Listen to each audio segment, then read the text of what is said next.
아까 했던 거 한번 질문해 볼게요. 잠깐만. 자, 조금 전에 했던 거. 자, 법률행위 목적은, 계약의 내용은 계약 성립 당초에 확정되어 있어야 된다. OX. X. 계약 성립 당초부터 반드시 확정되어 있지는 않아도 괜찮아요. 확정될 수 있는 그런 방법, 기준, 이런 것만 정해져 있어도 괜찮다 그랬죠. 또 한 가지. 자, 계약 체결 후 어떠한 사정으로 그 계약의 이행이 객관적으로 불가능하게 되었다면 그 계약은 무효다. OX. 어디가 X예요? 자, 계약 체결 후 이거 틀렸죠, 그죠? 계약 체결 후 어떤 사정으로 그 계약의 이행이 객관적으로 불가능하게 되었다 하더라도 이거는 후발적 불능입니다. 계약 체결 후라 그랬으니까 후발적 불능이에요. 후발적 불능은 무효? 아닙니다. 원시적 불능이 그게 무효죠, 그죠? 계약 체결 당초부터 이행할 수 없는 계약이라야 그래야 무효입니다, 그죠? 그 다음에 저 법규는 크게 두 가지. 임의 법규, 그 다음에 강행법규. 그 다음에 강행법규는 크게 두 가지. 단수규정, 그 다음에 효력규정에서 자, 미등기 전매 해서는 안 된다는 거 아시잖아요. 미등기 전매하면 형사상 처벌받습니다. 그러나 미등기 전매 계약 자체가 곧 무효화되어 버립니까? 사법상 효력은 유지됩니다. 그 매매 계약은 효력 있는 계약입니다. 사법상, 그죠? 자, 그런데 뭐 아까 했던 거 의사 아닌 사람이 의사 고용해서 그 의사 명의로 병원 개설하고 그 병원 수입은 의사 아닌 사람이 가져가고 원장이 그다음에 이게 월급 주기로 약정을 했습니다. 그 약정 효력 있다 없다? 그다음에 세무사가 세무사 아닌 사람과 세무업에 관해서 동업계약을 체결했습니다. 그리고 이익 분배 약정했어요. 효력 있다 없다? 없다 그랬죠, 그죠? 그 다음에 부동산 중개 수수료 그 상한선에 관한 규정이 있습니다, 그죠? 이걸 초과하는 약정했습니다. 이걸 초과하는 약정하면 그러면 중개 수수료 약정 전부가 무효다? 아니고 초과 부분이 무효다, 그죠? 초과 부분 그게 무효입니다, 그죠? 그래서 만약에 초과 부분을 초과 지급했을 때 그 초과 지급한 그 부분은 반환 청구할 수 있다. 반환 청구할 수 있죠, 그죠? 무효인 계약으로 준 거니까 그거는 부당이득입니다. 그래서 반환 청구할 수가 있고, 자, 그다음에 반사회직이다 아니다라고 하는 거 공무원의 직무에 관해서 청탁하면서 보수를 줬습니다. 당연히 반사회직이죠. 그 받은 보수를 다시 돌려주기로 약정했습니다. 이것도 무효입니다. 그죠? 못 돌려받아요. 반환 청구 안 됩니다. 그죠? 그죠?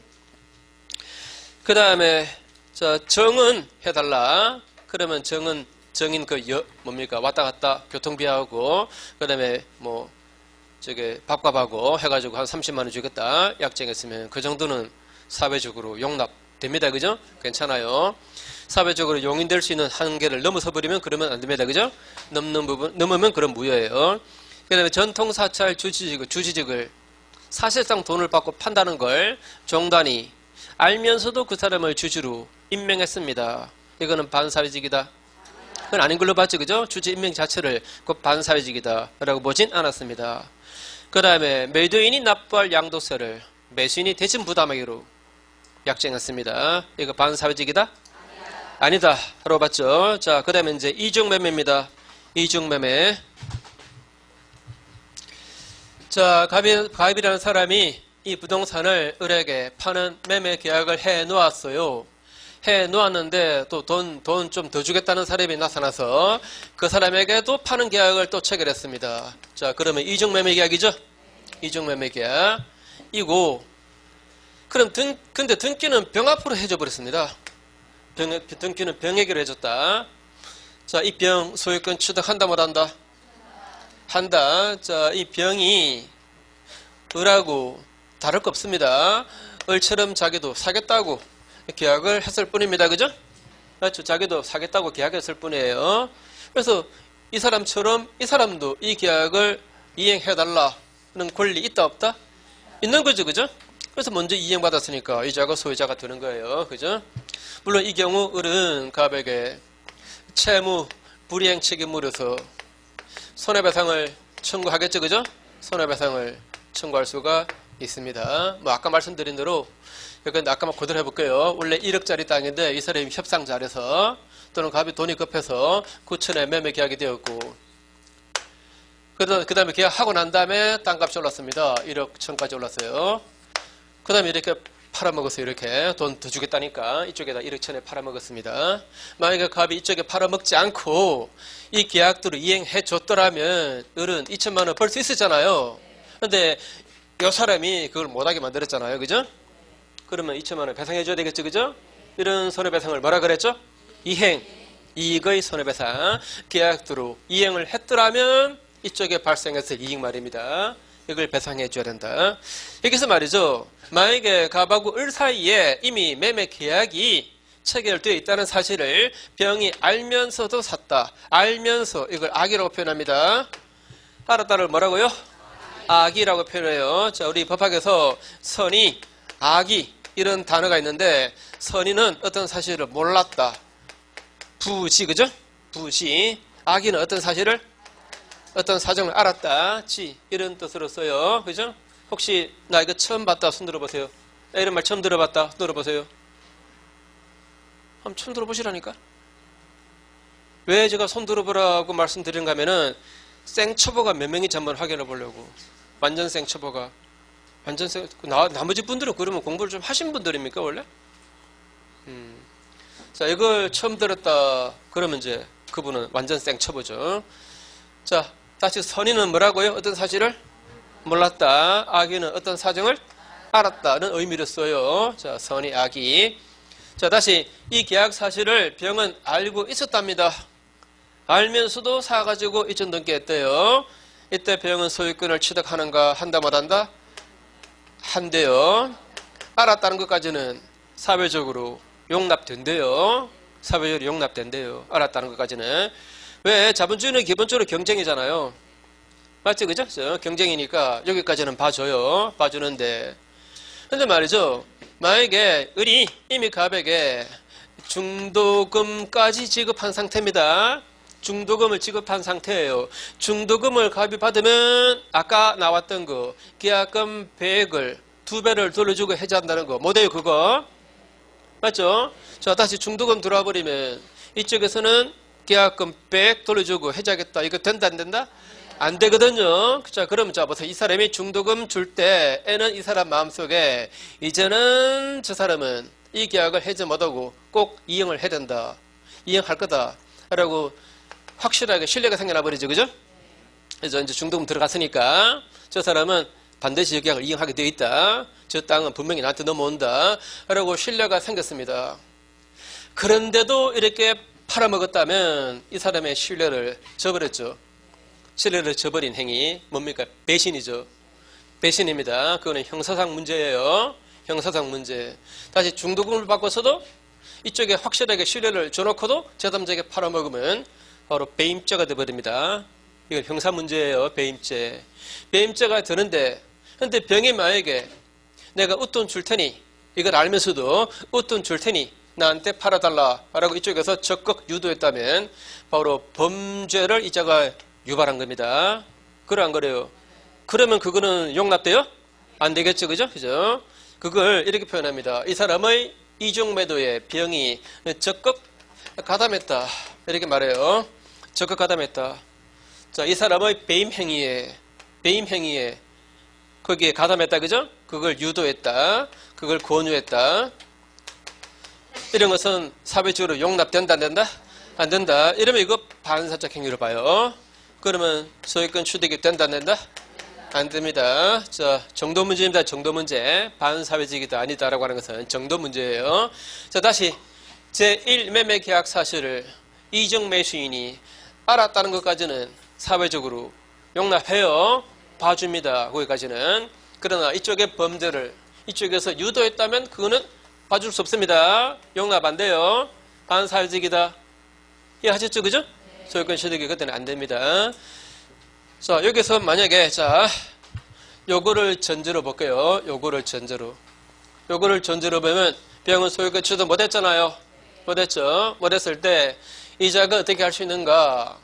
이자가 이런 경우라도 이 사람에게 채무 불이행 책임으로서 손해배상 청구하겠다 해도 괜찮아요. 자, 어쨌건 이 사람이 이 계약을 이행 안 했잖아요. 그죠? 안 했으니까 이렇게 하면 돼요. 근데 또 한 가지 방법이 있습니다. 이렇게 안 하고 값을 대비해서 뭐라고요? 값을 대비해서 말소등기를 청구하고, 이 말은 무슨 말인가 하면 이 사람이 이 사람을 상대로 소송을 제기해야 돼. 말소등기 의무를 갑에게 이행하라, 이런 청구입니다. 다시 한 번 더, 우리 병을 상대로 소를 제기해요. 병을 상대로 소를 제기하는데 그 등기 말소 의무를 누구에게 이행하라? 갑에게로 이행하라는 소송입니다. 이게 그렇게 해서 판결 받아가지고 등기소에다가 신청하면 등기소는 이 등기를 말소시켜요. 그래서 이 등기를 회복시킵니다. 그 다음에 자기는 매매 당사자 아닙니까? 그죠? 매매 계약상 매수인 자격으로 이렇게 이전 등기 청구 들어가면 되겠죠? 그죠? 이해하시겠죠? 이렇게 함으로써 우리 소유자가 될 수 있어요. 물론 요 두 개 소송은 한꺼번에 묶어서 하면 돼요. 한꺼번에 묶어서. 소송을 두 번 하면은 변호사 두 번 사잖아요. 그죠? 그럼 비용이 많이 들어가겠죠. 이제 요거 두 개를 묶어서 하면 됩니다. 어떻게 하는가 하면 두 사람을 모두 피고로 삼아서 이 사람의 소를 제기합니다. 그래서 피고병은 피고갑에게 말소등기를 이행하고, 그 다음에 피고갑은 원고을에게 요 이전등기를 이행하라, 이렇게 청구하면 돼요. 그래서 판결 받아서 판결문을 가지고 등기소에 신청하면 등기소가 이 등기를 말소시켜서 이 등기를 회복시켜서 이렇게 이전 등기를 해줘요. 그렇게 해서 이자가 소유자가 될 수가 있습니다. 자, 이런 방법이 있어요. 이 방법을 하든 이 방법 하든 이거는 이 사람 알아서 하면 되고요. 이해했습니까? 그죠? 자, 그래서 교재 보시면 3번의 기억 보시면 3번의 기억, 갑이 자기 소유의 X토지를 을에게 매도하는 계약을 체결하고서 다시 또 병에게 이중으로 매도해서 그 병에게 이전 등기를 한 경우에 병은 소유권을 취득한다. 이때 병이 악이 이어도 같은 절 끝에 소유권을 취득한다. 근데 니은 보시면 다만 이중매수인 병이 갑과 을 사이에 이미 매매 계약이 체결된 사실을 알면서도 갑에게 이중 매도를 권유하거나 유도, 유인해서 매수했다면, 즉 적극 가담했다면 이거는 반사적 행위로 무효입니다. 이런 경우 병은 소유권을 취득 못해요. 자, 그 다음에 넘어가시고, 자, 뒷페이지는 나중에 할게요. 오른쪽에 보시면 1년에 반한다. 첫 줄 보시면 첩계약은 어때요? 첩계약입니다. 이거는 본처가 동의했거나 말거나 관계없습니다. 그죠? 이거는 반사회적이죠? 반사적 행위로 모입니다. 그런데 세 번째 줄 끝에 다만 이 부첩 관계를 해소하기로 하면서 바로 밑에 줄 중간에 장래 생활 대책을 마련해 준다는 뜻으로 돈을 지급하기로 약정했다면 그 약정은 반사회적이지 않대요. 그럴 수도 있겠죠, 그죠? 그럴 수도 없다는 표정. 자, 이것도 뭐 생각하기 나름인데, 약간 여담해 볼까요? 자, A녀가 있고, A녀가 있고, 그 다음에 B남이 있고, 이 둘은 부부입니다. 그런데 B녀가 B남이 C녀하고 부축 관계를 맺었고, 부축 관계는 당연히 반사적 관계입니다. 이거는 법률적으로 보호되는 관계가 아니죠, 그죠? 무효입니다. 그런데 이 관계를 지금 이제 단절하기로 해요. 둘이 이제 끝냅시다 합니다. 그런데 C녀가 말이죠, B남 보고 만약에 돈 3억 주면은 내가 순순히 물러나가겠다. 이렇게 했습니다. 그래서 이 사람이 이걸 단절하려고 이 사람이 요구 조건을 들어줍니다. 자, 이쪽이 워낙 악발입니다. 그래서 알겠다. 3억 줄 테니 이제 좀 나가라 라고 둘이 합의했습니다. 근데 그래서 믿고 나갔습니다. 계약서 들고 3억 준다는 계약서 받아가지고 나갔어요. 근데 이 사람이 안 줘요. 안 줍니다. 이때 그 약정 써가지고 서로 재겠습니다. 3억 준다 놓고 안 준다 이러면서 서로 재겠습니다. 이길까 질까? 저요. 접니다. 그죠? 부축관계 단절은 너무 당연한 거 아닙니까? 그게 무슨 대가를 줍니까? 맞죠? 그죠? 그죠? 단순히 부축관계 단절, 그걸 대가로 돈을 주는 계약이라면 그건 무효예요. 반사적 계약입니다. 그런데 만약에 이 여자가 이 남자로부터 한 10년 동안 경제적으로 의존해 살아왔습니다. 그 다음에 그 사이에서 자녀도 지금 있거든요. 자녀도 있습니다. 그래서 이 관계가 단절되면 여기는 생계가 막막해요. 생각은 막막합니다. 그래서 일단 사람은 살아야 되니까 주거용 원룸 아파트 하나 주겠다. 그 주거용입니다. 주거용 원룸 하나 주겠다. 그 다음에 얘들 양육비조로 매달 100만원씩 주겠다. 라고 약정했다면 그거는 해야 돼요. 맞죠? 그죠? 이거 다 정도 문제예요. 정도 문제. 그죠? 자, 그 다음에 3번 뭐 좀 쉬운 거니까 각자 보시고 4번도 보시고 5번 이것도 조심해야 됩니다. 불법 동기의 법률행위. 동기가 불법이다. 동기가 불법이다. 자, A가 있고 B가 있습니다. B가 돈을 빌려요. 돈을 빌린다. 차금, 약정, 돈을 빌리는 약정, 정식 용어로 소비, 금전 소비대체 계약 맞습니까? 자, 금전 소비대체 계약이 무슨 계약? 돈을 빌리는 계약. 뭐라고요? 돈을 빌리는 계약을 뭐라 그런다고요? 금전 소비대차 계약. 금전 소비대차 계약. 자, 돈을 빌리는 계약했습니다. 그런데 이 사람이 돈 빌려서 도박에 쓰려고 도박 자금입니다. 도박 자금으로 돈을 빌리는 계약이에요. 그러면 요거는 돈을 빌리는 동기가 반사회적이죠? 맞습니까? 돈을 빌리는 동기가 반사회적입니다. 이렇게 동기가 반사회적인 계약 말입니다. 이게 원칙적으로 유효인가 무효인가? 원칙적으로 유효인가 무효인가? 만약에 무효라면 말입니다. 만약에 무효라면 사실 보세요. 돈 빌려주는 사람은, 자 보세요. 돈 빌려주는 사람은 돈 빌리는 사람이 그 돈 빌려서 뭐 어디에 쓸 건지 관심이 있어요 없어요? 관심 없잖아요. 자기는 이자를 얼마나 주는가, 또 이 사람이 제대로 갚을 수 있는 그런 사람인가, 이것밖에 안 보지. 돈 빌려가서 그 돈을 어디에 쓸 건가, 그런 것은 관심 바뀝니다. 맞죠? 그죠?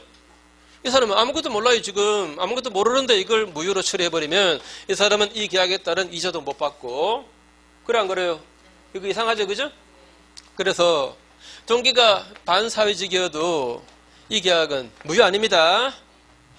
유효입니다. 유효인데 만약에 B가 말이죠, 나는 도박 자금으로 쓰겠다 라고 왜 돈을 빌리는지 동기를 표시했다면 말입니다. 만약에 표시했다면, 그런데도 돈 빌려준다면 그건 반사직이에요. 그래 안 그래요? 이쪽에서 불법 동기를 B가 표시했다, 그죠? B가 표시했다라거나 또는 이자가 표시 안 했다 하더라도, 자, 누군가가 와가지고 애한테 귀뜸을 해줬습니다. 이쪽에 한 판 벌어진다고. 그래서 도박 벌어진다는 것을, 도박 자금으로 이 돈 빌린다는 것을 이자가 알게 되었답니다. 알게 되었으면서 돈 빌려준다면 이건 안 돼요. 아, 그래 안 그래요? 그죠? 즉 A가 인지했다, 그죠? 인지했다. 이러면 이거는 무효입니다. 자, 꼭 유념하세요. 자, 다시 동기가 반사회적이어도 그 계약은 곧 무효인 것은 아닙니다. 아니고 그 불법 동기가 표시되었든지 또는 상대방에게 알려졌을 때입니다. 상대방에게 뭐라고요? 알려졌을 때. 자, 이 말하고 혼동하시면 안 돼요. 상대방이 알 수 있었을 때, 그거 아니에요. 그게 아니고 알려졌을 때입니다. 상대방이 알았을 때예요. 그때는 무효입니다. 자, 첫 줄 끝에 동기가 불법성을, 즉 반사회성을 띈다고 해서 그 법률행위가 당연 무효인 것은 아니다. 그 다음에 바로 밑에 줄 끝에 그 불법 동기를 표시했든지 또는 상대방에게 알려졌다면 그 경우에 한해서만 무효입니다. 다시 불법 동기를 표시했다. 그 다음에 또 상대방에게 알려졌다. 그런 경우만 무효입니다. 그 다음에 뒷페이지에 괄호 1번에 4번의 괄호 1번 반사적 행위의 무효와 불법 원인 급여. 이때 불법은 이것도 반사회성을 말해요. 그럼 불법 원인 급여는 쉽게 풀어서 말하면 반사회적인 급여. 자, 급여는 뭡니까? 주는 거지, 주는 거, 그죠? 주는 것을 급여라고 표현해요. 자, 반사회적인 그런 원인으로 준 거, 이걸 뭐라 그런다? 불법 원인 급여. 불법 원인 급여. 자, 예를 들어서 만약에 A가 B라는 사람에게 돈을 빌려줬습니다. 아예 말입니다. 도박 자금으로 쓰라고 돈을 빌려준 거예요. 도박 자금 비한금이다. 이쪽에서 다 알아요. 자, 도박 자금으로 쓰라고 돈 빌려줬습니다. 당연히 반사회적이죠. 반사회적이니까 무효죠. 무효니까 아직 이 계약을 이행을 하기 이전이면 말입니다. 이행할 필요 있어요, 없어요? 이행할 필요 없죠, 그죠? 이행, 의무 없어요. 그런데 이행을 했을 때는 말입니다. 어떻게 되는가? 무효인 계약을 이행하면 원래 돌려달라는 반환 청구 돼요. 원래는 다시 무효인 계약을 이행했다면 그 돌려받을 수가 있다. 이걸 부당이득 반환 청구라 그럽니다. 다시 한 번 더 무효인 계약을 이행했으면 그 이행한 것을 돌려달라는 청구 뭐라 그런다? 부당이득 반환 청구 할 수 있는데, 근데 자 보세요. 이 경우는 A가 B를 상대로 이걸 돌려달라라고 소를 제겠습니다. 반환 청구에 소를 제겠다 했을 때 이 관계를 다 알고 있는 한 재판부가 A에게 승소판결 내려줄까? 자, 재판부가 이 사정을 다 알고 있다면 말입니다. 이게 도박 자금으로 빌려줬다는 것을 판사가 다 알고 있다면 이 사람의 반환 청구를 재판부가 도와줄까 안 도와줄까? 안 도와주겠죠, 그죠? 반사적 행위한 사람을 어떻게 법이 도와줍니까? 안 되겠죠? 이렇게 하니까 또 어떤 분들은 당초 반환 청구할 때 대여금 반환 청구 소송을 제기하지 무슨 도박자금 반환 청구 소송을 누가 제기하느냐? 이런 질문도 합니다. 그런데 당연히 도박자금 반환 청구 소송 이렇게 제기하는 사람은 없겠죠, 그죠? 이게 반환 청구 되는가 안 되는가 이거는 모든 사실관계가 다 드러났다는 걸 전제로 하는 게 민법적인 판단이에요. 아시겠죠? 물론 안 드러나면은 도박자금이라는 사실이 드러나지 않으면 이 사람은 소송에서 이겨요. 반환 청구 못한다는 것은 이 사실관계가 다 드러났다는 걸 전제로 그러면 반환 청구할 수 없다는 말이에요.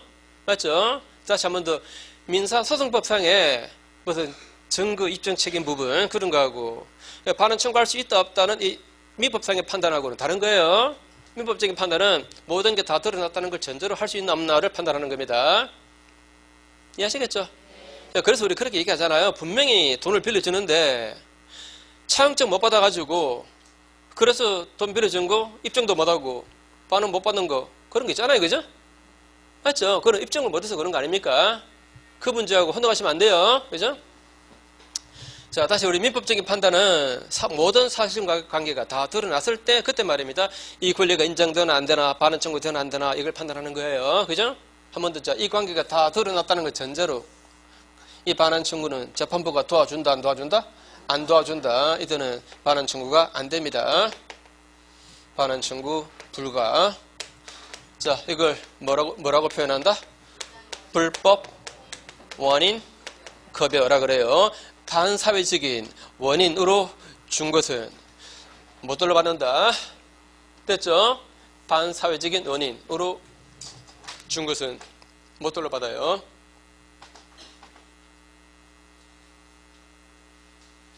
불법 원인 급여. 뭐 약간 여담인데 이런 건 될까 안 될까요? A하고 B하고 밤새도록 고소도 했습니다. 밤새도록 고소도 했어요. 나중에 현금 다 소진되었습니다. 그래서 이제 B가 이제 성냥개비를 하자. 성냥개비로. 성냥개비 한 개 10만 원당 해가지고 성냥개비를 한 100개 잃었습니다. 그러면 얼마? 1000만 원 잃었습니까? 성냥개비 한 개 10만 원 해가지고 1000만 원 잃었어요. 1000만 원 잃었을 때, 자, 이제 A가 B 보고 소를 지겠습니다. 성냥개비 한 개당 10만 원 하기로 했다. 근데 이놈이 돈 안 준다라면서 돈 갚아라 라고 소를 지겠습니다. 이깁니까, 십니까? 당연히 지지. 또, 만약에 B가 돈을 갚았습니다. 도박 빚을 갚았습니다. 안 갚아도 되는 거잖아요, 원래. 갚고 난 다음에, 그 다음에 B가 돌려달라고 반환 청구했습니다. 재판부가 도와줍니까? 안 도와줍니까? 안 도와줍니다. 그죠? 이런 거 어떻게 도와줍니까? 이 둘 다 반사회적인 행위를 하는 사람들인데, 이런 사람들의 반환 청구는 도와주지 않아요. 그죠?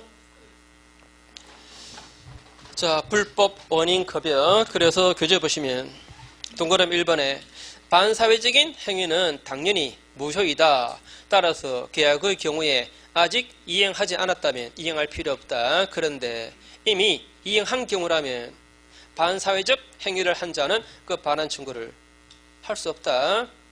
됐죠? 반사회적 행위한 사람은 못 돌려받아요. 그 다음에 오른쪽 페이지에 괄호 2번. 자, 괄호 2번은 요 내용입니다. 요 내용. 다시 한 번 더.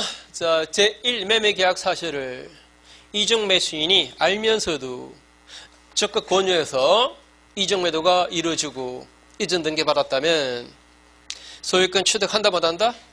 못한다. 못하잖아요. 이때 이 사람은 갑을 대비하는 말소 등기를 청구하고 그 다음에 매수인 자격으로 갑에게 이전 등기 청구 요구함으로써 소유권을 이자가 취득할 수 있다. 그죠? 그죠? 요 얘기가 거기에 씌어 있습니다.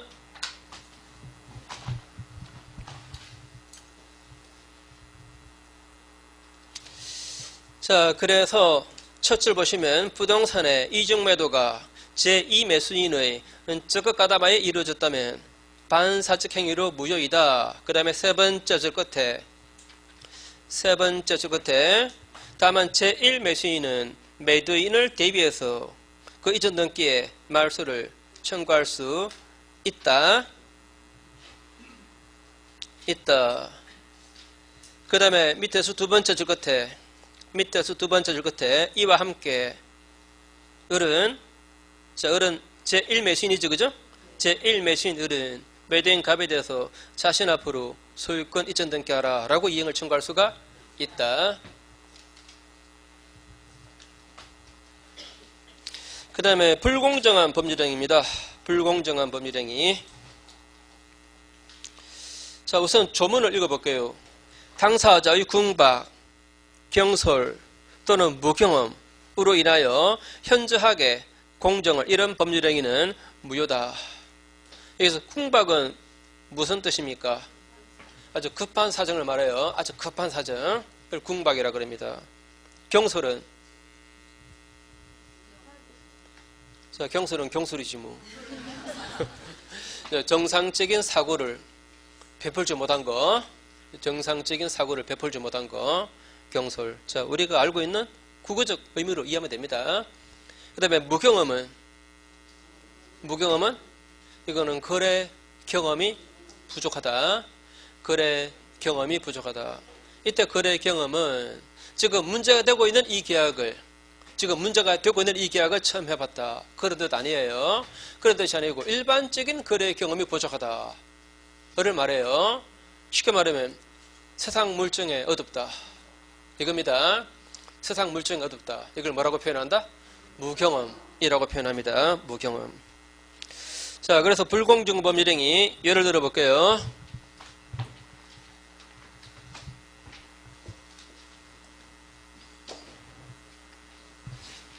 자, 실제로 좀 오래전에 이런 판례가 있었습니다. 이런 사건이 있었어요. 갑이라는 분이 계신데, 자, 팔수 노파입니다. 할머니예요. 상당히 연로하신 할머니입니다. 당연히 세상 물정에 어둡고 무경험입니다. 무경험. 부동산 거래 같은 것은 아예 해본 적도 없고 농사만 짓는 분입니다.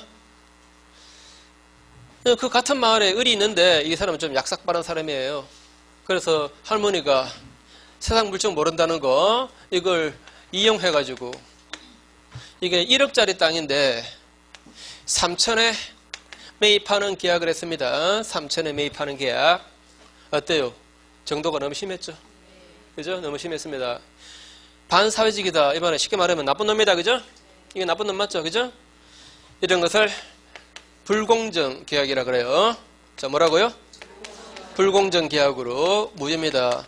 다른 표현을 쓰면 폭리행위라 그래요. 이쪽에서 폭리를 취하죠. 그죠? 폭리를 취하는 계약 무효입니다. 이렇게 불공정 계약의 요건을 보세요. 우선 이쪽에서는 1억짜리 땅을 주는데 이쪽에서는 3천만 원 주잖아요. 이거 대가의 규정이 맞아요? 균형이 전혀 안 맞죠. 그죠? 양쪽의 대가의 현저한 불균형, 아주 현저하게 균형을 잃었습니다. 좀 싸게 샀다가 아니고 심해도 너무 심했죠. 그죠? 현저한 불균형. 그 다음에 피해자. 자, 누가 피해자입니까? 갑이 피해자죠. 그죠? 피해자에게 아주 궁박한 사정이 있었다. 또는 그 사람이 경솔하게 계약했다. 또는 세상 물정에 어두웠다. 그죠? 무경험. 그것을 폭리자가 뭐 했다? 이용했다. 이러면 불공정 계약으로 무효입니다. 자, 요건은 당연히 외워야 되겠죠. 그죠? 첫째 뭐라고요? 대가의 현저한 불균형. 그 다음에 피해자 쪽에 궁박, 경솔 또는 요거 기억하세요. 또는 무경험. 그 다음에 폭리자의 이용행위 에서 자, 현저한 불균형은 이거는 한마디로 딱 부러지기 어디까지가 불균형인가 그렇게 말할 수는 없습니다. 대체적인 판례 경향 보면은 한 3배 정도 차이 나면은 그러면 현저한 불균형으로 봐요. 한 3배 정도가 차이 나면 물론 3배다라고 딱 꼬집을 수 있는 건 아니고 한 가지만 자 현저한 불균형이다 아니다. 이건 어느 시점을 기준으로 판단할까? 예를 들어서 말입니다. 처음에는 이게 5천만 원짜리였습니다.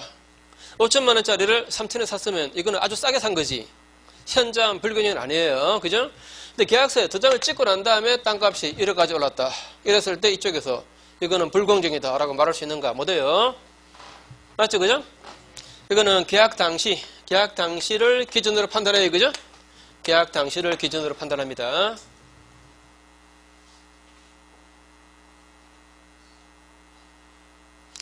다시 계약할 땐 말입니다. 그때 균형이 전혀 안 맞아야 돼요. 그죠?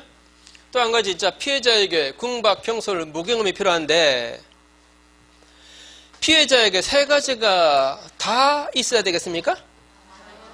이 셋 중 한 가지만 있으면 되겠죠. 그죠? 셋 중 한 개만 있으면 돼요. 그죠? 세 개 다 필요 없습니다. 셋 중 하나만 있으면 되고 또 한 가지는 폭리자가 이용을 해야 돼요. 폭리자가 이용을 해야 됩니다. 자, 이게 불공정 계약이 될지 한번 판단해 보세요. 약간 여담입니다. 갑이라는 사람이 사업을 하고 있는데 자금이 지금 급해요. 그래서 시세가 3억짜리 땅인데 이걸 내다 팔려고 이걸 팔아야 지금 사업 자금이 마련되니까 중개사무소에 내놓았습니다. 그런데 시세가를 내놓으면 당장은 살 사람 아무도 없어요. 그죠? 그러잖아요. 보통. 그죠? 특히나 만약에 부동산 불경기라면 그래서 확 후려쳐가지고 1.5억에 내놨습니다. 바로 돈이 필요해가지고 지금 이거 돈 없으면 바로 부도나니까 그랬더니 살 사람이 나타났습니다. 이 사람이 보니까 시세가보다 너무 싸게 팔아요. 그래서 이 사람이 이거 왜 이렇게 싸게 파냐고 하니까 여차저차 이렇게 되었습니다. 그러세요? 이러면서 자 알았습니다. 알면서도 계약을 했어요. 이거 불공정 계약입니까? 아닙니까? 아니에요. 이쪽에 급한 사정을 그냥 알았을 뿐이지. 그걸 이자가 이용한 것은 아니니까. 그죠? 그죠? 그냥 단순히 알았다는 거. 이것만으로 부족해요. 단순히 알았다는 게 아니고 이용했어야 됩니다. 그래야 불공정 계약이 됩니다.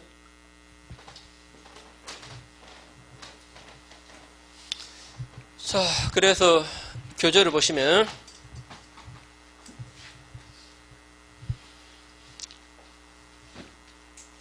죄송합니다.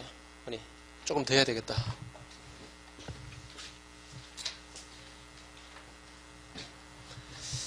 자, 이거 보세요. 자, 저거 그대로 할게요. 자, 갑이 1억짜리 땅을 가지고 있고, 그 다음에 세상 물정에 아주 어두운 할머니고, 이걸 을이 이용해가지고, 삼천에 사는 매매 계약을 체결했고, 그 다음에 이 사람은 계약금을 지급하는데, 좀 넉넉하게 500만원 줬다라고 쳐요. 그럴 수도 있죠, 그죠? 500만원 줬습니다. 그 다음에 갑의 아들이 서울에서 내려왔습니다. 보니까 자기 어머니가 이렇게 어이없는 사고를 쳐놨어요. 그래서 이 아들이 자기 어머니한테 말해서 이 계약을 이행하지 마세요. 이거 무효니까 이행하지 마세요. 그래서 할머니가 당사자가 상대방 을에게 나는 이 계약을 이행 못하겠네 라고 이행을 거부했습니다. 할 수 있어 없어요? 있죠, 그죠?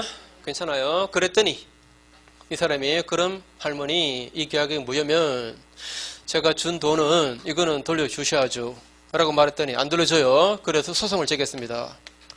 반환 청구에 소를 제기했다. 자, 이깁니까 집니까? 져요. 왜 집니까? 왜 져요? 왜 져요? 이용을 했으니까. 이용했으니까. 우리가 공부한 용어를 좀 구사. 예? 현저한 불균형이니까. 우리가 조금 전에 공부했던 그 용어를 한번 구사해 보세요.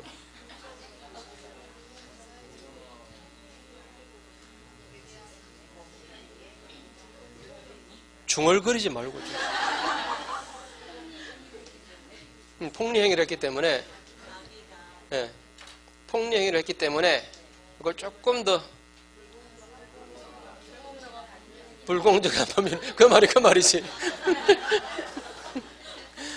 다 맞는 말인데 아까 조금 전에 했던 그 표현을 쓰면 불법, 원인, 겁이 맞습니까? 이 사람은 반사적 행위자 맞죠? 반사적 행위를 준 거잖아요. 즉 1억 먹겠다고 준 거 아닙니까? 1억 먹겠다고 500 준 거예요. 이거는 불법, 원인, 급여입니다. 그래서 반환 청구 안 돼요, 그죠? 자, 불법, 원인, 급여. 자, 한 번 더. 불공정 계약은 무효입니다. 무효니까 아직 계약을 이행 안 한 단계라면 서로가 이행할 필요 없어요. 이행했을 때 말입니다. 이행했을 때 피해자는 반환 청구 돼요. 다시 한 번 더. 자, 불공정 계약은 무효죠. 무효니까 아직 이행을 안 했다면 서로 이행할 필요 없습니다.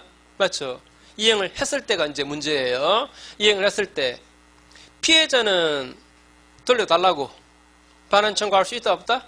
있어요. 무효니까. 근데 폭리자는 반환 청구 된다 안 된다? 안 됩니다. 나쁜 놈이니까. 그죠? 뭐라 그랬죠? 불법, 원인, 급여. 자, 한 가지만, 한 발짝만 더 나갑니다. 이건 어떻게 되는지 보세요.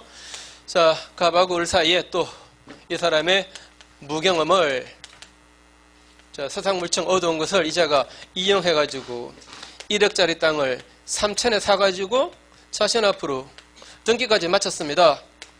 등기됐습니다. 이 을 소유권 취득했어요, 못했어요? 왜 못했어요? 이전 등기했어요. 매매대금 3천 다 줬어요. 저 소유권 취득했어요, 못했어요?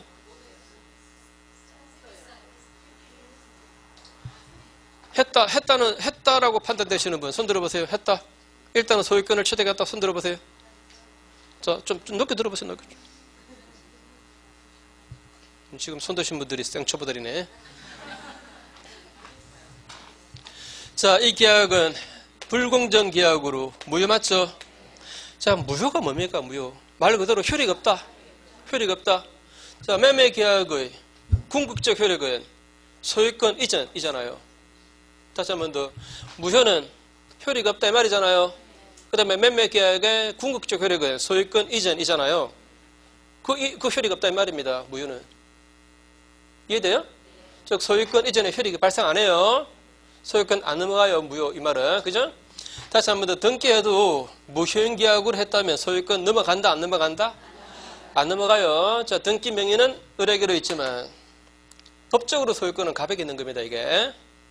자, 현실하고 혼동하시면 안 돼요. 물론 이런 상태라면 이 갑은 이 땅에 대해서 소유권 행사한다는 것은 난망합니다. 어때요? 이거 은행에 담보 잡히고 돈 빌리겠다. 내 땅이라고 아무리 말해봐야 은행은 당신 땅이면 등기부터 회복하라. 이렇게 말할 겁니다. 그래 안 그래요? 또 팔고 싶어도 내 땅이다 아무리 얘기해도 안 사요 아무도. 아 그래 안 그래요? 그죠? 소유권 행사는 한마디로 난망해요. 그러나 법적으로 소유권은 분명히 갑한테 있는 거예요. 이게 무효니까. 한 번 더 자 무효는 효력이 없다. 매매 계약의 궁극적 효력은 소유권 이전입니다. 그 효력이 없다 이 말입니다. 맞죠? 그죠? 그러면 이전 등기만으로 소유권이 넘어가는 것은 아니에요. 자, 머릿속에 공부 처음 하실 때는 등기되어 있으면 그 사람이 소유자 아닙니까? 이런 생각부터 빨리 버리세요. 등기 이꼬르. 자, 옛날에 수학 선생님 이꼬르 이렇게 했죠. 그죠? 이꼬르. 등기 이꼬르. 저도 그렇게 배웠기 때문에 소유권. 이 생각부터 버리세요. 물론 등기된 자가 99.9% 소유자겠지만 그렇지 않은 경우도 있을 수가 있다는 걸 빨리 머릿속에 받아들여야 됩니다. 0.1%밖에 안 돼도 말입니다. 그걸 빨리 이제 마음에 받아들여야 돼요. 그래야 공부가 됩니다. 그러면 등기된 자가 99.9% 소유자고 0.1%밖에 소유자가 아닐 텐데 그건 뭐하러 공부합니까? 아니 아무런 문제가 없는 걸 우리가 왜 공부해요? 그죠? 99.9% 공부할 필요 없는 거예요. 문제가 있는 것들만 공부하잖아요 우리가. 이해하시겠죠? 그죠? 그죠? 자, 한 번만 더. 등기되어 있으면 그 자가 곧 소유자다. 그건 아니다. 언제나 소유자인 것은 아니다. 자, 무효인 계약으로 이전 등기했다면 적어도 법적으로는 소유권이 넘어가지 않았다. 갑이 유전의 소유자입니다. 자, 그 다음에 여기서 이 의리 말이죠. 자기 앞으로 등기되어 있으니까 제3자에게 팔아먹기 쉽겠죠. 그래 안 그래요? 팔아먹기 쉽겠죠. 자, 팔았습니다. 자, 9천에 팔았습니다. 3천에 사가지고 9천에 팔았으니까 6천만 원 남겠네. 그죠? 이렇게 병한테 이전 등기했어요. 병은 말이죠. 자, 내가 병이다라고 보세요. 내가 병이다. 그러면 파는 사람, 이 사람이 등기부만 떼보지. 그 전 등기 명의자와 사이에 무슨 일이 있었을까? 이런 거 우리 관심 가집니까? 안 가집니까? 그 관심 가지면 그래 못해요. 그죠? 그럼 파는 사람, 이 사람의 등기부만 떼고 소유자로 나와 있으면 그냥 사는 거예요. 그래서 이자가 소유자인 줄로 이 사람은 믿고 샀습니다. 선의. 이자가 소유자 아닌 것을, 자, 다시 한 번 더. 이 사람은 소유자도 소유자 아니다? 아니다. 소유자 아닌 것을 이 사람은 몰랐어요. 모르고 사서 이전 등기했습니다. 이 병 소유권 취득했다 못했다? 했다 못했다?